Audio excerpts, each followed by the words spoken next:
تو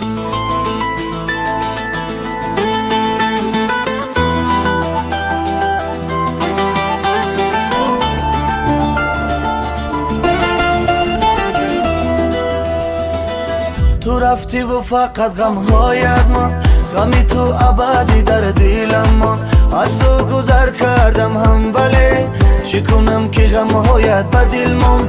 میخواهم دور بروی دور شوی، مثل من عاشق و رنجور شوی. هر لحظه اگر به یادم آیی خدا میگویم که نابود شوی. تو دیگر نیستی در زندگیم، تو دیگر نیستی امید خود کندگیم. از تو جدا خوب است، جدا بودنم بهتر. اکنون دیوانه شدم، عاشق یک روانیم. تو دیگر نیستی در زندگیم، تو دیگر نیستی امید خود کندگیم. از تو جدا خوب است، جدا بودنم بهتر. اکنون دیوانه شدم، عاشق یک روانیم.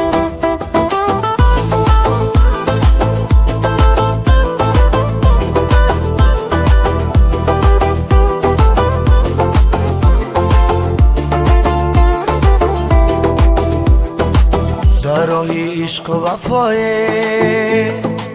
کردم من خطای، صدای دل بشنو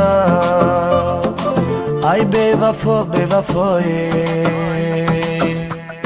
دیگر نآیم من سراغ تو، دیگر نآیم نمانم من کنار تو. دیگر نگویم یارم بمان تو، دیگر نگویم یارم بیمان تو.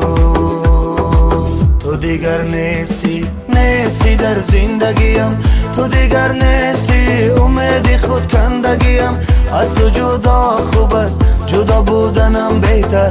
اکنون دیوانه شدم، عاشق یک روانیم.